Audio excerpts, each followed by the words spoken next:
Hi everyone, my name is Emily and I'm a Youth Services Librarian at the Rock Island Public Library, and today's summer reading special is going to be a book talk about 3 different titles that are all on the Abe Lincoln list, nominees for 2026. So our first title is Dungeons and Drama, and in this story you meet Riley. She really wants to be a Broadway director someday, but so far, her plans are not going super well because her high school has canceled their spring show. And she needs, experience as a director to become a director someday for her job. And so she's trying to figure out how she can make the spring show happen. And what ends up happening is there is an incident with a car, and so she ends up working at her dad's gaming store. And this is a store, it's very important to her dad, to the point that Riley kind of resents how focused he is on this business. But what ends up happening is she works at the store with this guy, Nathan. And Nathan is somebody who really likes Dungeons and Dragons and enjoys working at the store. Like, he likes being there, and Riley does not. So what she does is she gets him to help her. She enlists his help. And the deal they make is that by pretending to date, Riley will make Nathan seem more like a catch to his crush. And at the same time, Riley will show her ex, Paul, that, hey, I've moved on to better things, jerk. So the book is these two pretending to be a couple. But, of course, in fiction, that fake dating never stays fake for very long. So Riley ends up joining Nathan's role-playing game, and much to her surprise, she ends up enjoying the game a lot. So the book is these two trying to figure out, okay, wait a minute, this was all supposed to be a transactional thing, but now it's starting to seem real. So what do we do about that? So if you like the fake dating trope, if you enjoy romantic comedies, check this out. Next, this book came out 2022. It is called Remarkably Bright Creatures, and it is the story of this octopus. And right at the very start, you know that this creature is, there's a countdown here. There's only so much time left in its life, because great Pacific octopuses, they only live to be 4 years old.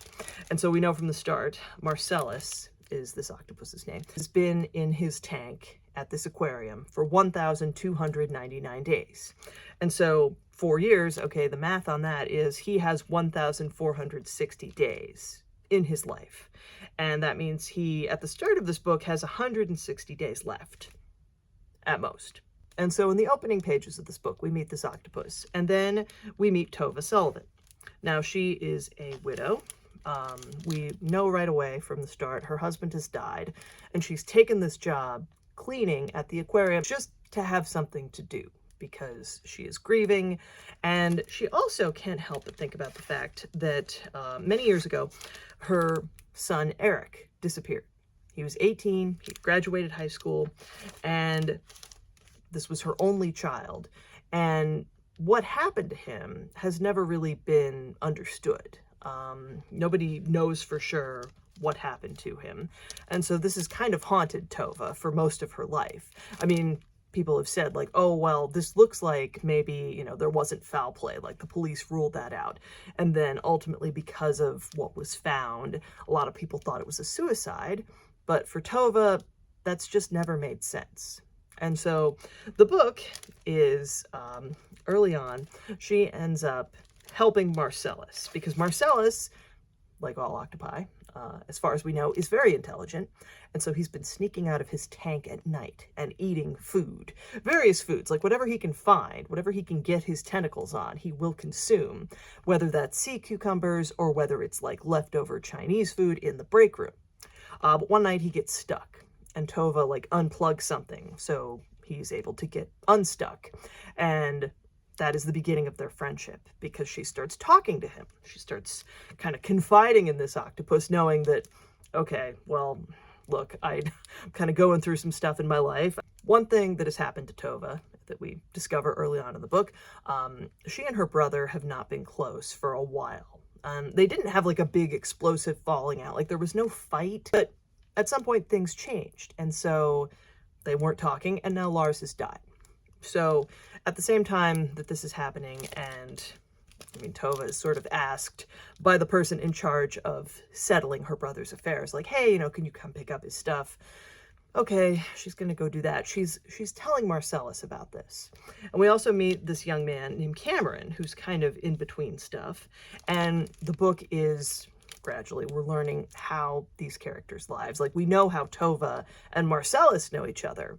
But, I mean, the mystery of the book is, in part, what happened to Tova's son all those years ago, but also, how are these people connected?